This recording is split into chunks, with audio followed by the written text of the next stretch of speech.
escalating REST API calls to analyze GitHub data with eazyBI. So just to start, just to explain, last year my friend Martins called me Ninja in eazyBI, and in LinkedIn posts, Ilza was also calling me Ninja, so my wife helped me to do a thematic presentation. Okay, so to start, about myself, I'm Rodrigo Kondo. I'm from Brazil. I work at Nimble Evolution. We are based at Brazil. I'm an Atlassian consultant. We provide services from the Atlassian ecosystem, but also other types of services. I've been working with Atlassian tools and with eazyBI for more than 10 years, approximately. And just to, had to review my presentation, just to show you my four legs colleagues, co-workers, Hashi, Shiba, Sashimi, and Onigiri. They are named after Asian foods, Japanese foods. Sashimi and Onigiri loves to show in my meetings, especially if I have my camera turned on. Okay, so let's start. So how this all started? So a customer of ours needed some help with reports, and one of them was to get data from GitHub. They were already getting the data. They had the report. They were doing the report already. This is the scenario where we came across when started working with them. They have in here the amount of commits that they have by repository over the time. But the way that they were getting it was the problem, because for each repository they did a source connection with GitHub to specify which repository they wanted to get the information. So by doing that, they had the time-consuming of creating a new data source, and they had the possibility of human mistake when creating this. I don't know if they knew the export and import definition would help them a lot, but even that they would need to add the authorization parameters, so they had manual work to do. So they wanted to make it in a better way, in a smarter way. So that's how the problem reached to us. They needed to get in a single source all their commits of all their repositories. So, so that's how they were doing, okay, the connection with GitHub. They were already using best practice. They had incremental import already. So we needed to get this best practice and escalate it. So, but there was no endpoint in GitHub that would return all the commits of all the repositories. We need to specify a repository, and then all the commits of that repository would be returned. So how would we do that? How could we solve their problem? Well, with eazyBI and JavaScript. That I'm going to show you how we reached that solution. So at first, we need to find an endpoint on GitHub that would return all of the repositories. And there is one. It is /orgs, your organization name, /repos. That will return all the repositories. And well, this is a paginated result, so you have to set the pagination parameters, set the authorization. These additional headers they were already using, so we kept. And the trick will be in this part right here, the JavaScript code. But just to explain, the trick will be here. If you open today this configuration, there will be another blank box called initial JavaScript code, At the time, there wasn't, only had this one, okay? And then this is where the magic happens. That repository, that endpoint that we were calling returns something like this. And one of the informations is the commit URL of that repository. Okay. So with that, we're gonna reach to the information for all the repositories. So after a lot of trying, a lot of testing, a lot of help from the support, Laumo and Norris helped me on that. This is the solution. So let me explain. So the commit URL returns a paginated results. So I had to work with pagination in the JavaScript code, as the pagination configuration that we did on the search data does not apply in here. So there was a variable to save a number that will be the page that will be iterating. Another variable called all data that's an array that will be pushing all the returns into the array so that later we consume all the information. And then I'm getting that commit URL result, and I'm doing that replace right there, because when I want to call another API, another endpoint using JavaScript, eazyBI will use the same base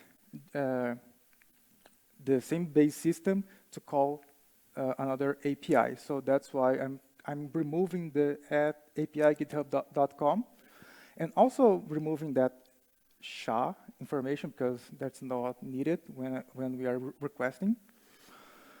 And additionally, it is paginated return. So another filters needed to be added. So how many results per page we wanted. So we set to 100. The last one is the page that it's empty. And also there is another one that it's by date that firstly we set to import until 2022, because all of this script needs to run in under 1 minute. Other than that, the script will fail. So, well, that was discovered by receiving the errors. So we needed to reduce the amount of informations in order to not receive the error. Okay, so we call this endpoint by that function get cached document. I guess that I could have used the get document only, but when we are receiving a lot of errors, we are trying a lot of stuff until one of them works. And then we iterate in the result in that while. So that while does the trick of paginating. Okay. So while I'm getting results in that call, I'm still doing that this middle of code. I am getting the results, adding in the variable that is in array. I add one to my page variable. So it starts with 1, now it's 2. And I call again my endpoint. So now I'm paginating to the next page. And then I will do it until I have page to read. After that, after I don't have any more information to read about that repository, I map the information to eazyBI to read. Okay, so that is the first import that we did.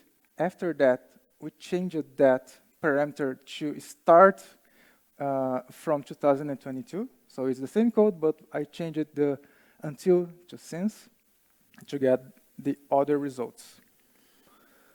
And after that, we wanted only the last informations, right? So change it again to a date that is dynamic. So we use it like 5 days ago to still be using the incremental import and use this calculated date in here. And we do the same logic of paginating. Okay. And that's how we got to from one endpoint to get other information from other endpoints using only a single source data.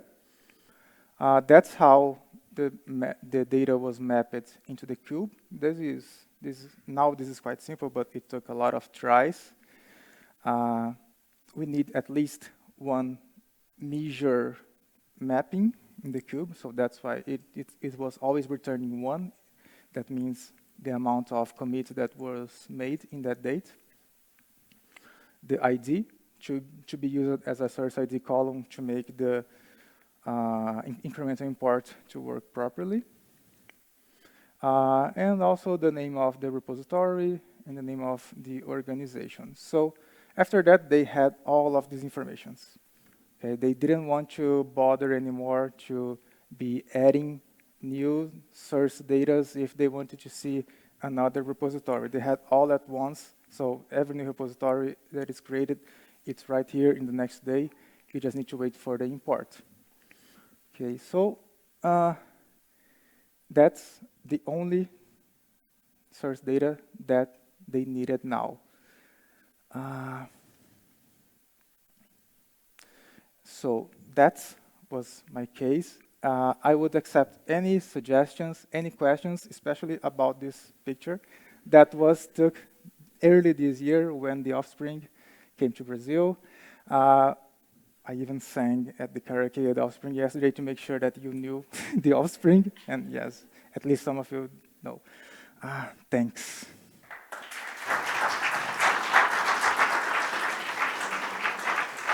Thank you. And I see hands. That's nice.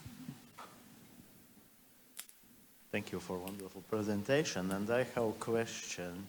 With our eazyBI existing GitHub integration, we have customers facing those strict GitHub rate limits.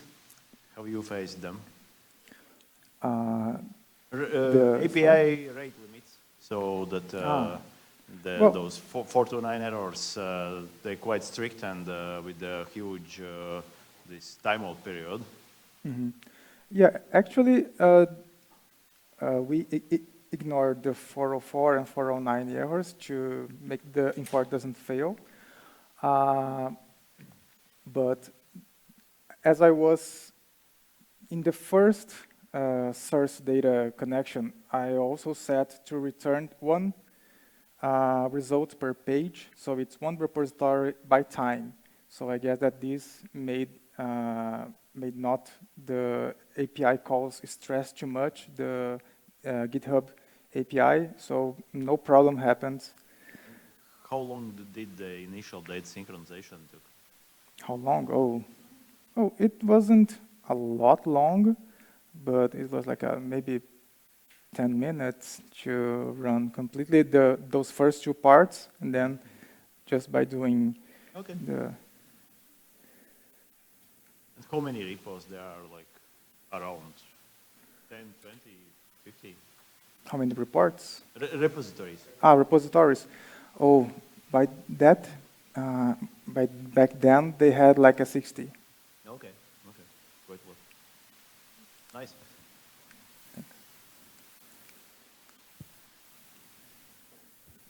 Other questions?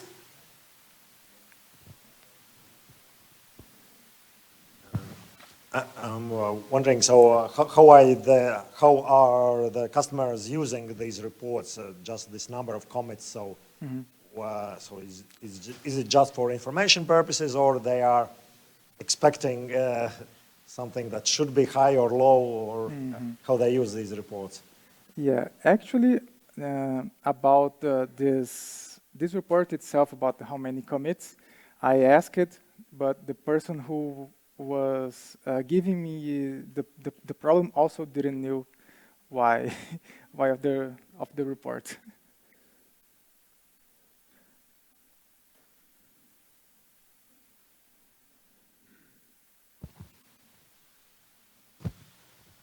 So I just would like to know what's going to happen in Brazil in September and why everybody here should go there.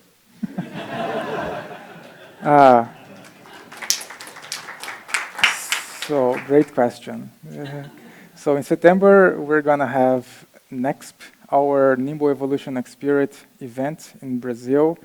eazyBI will be there also.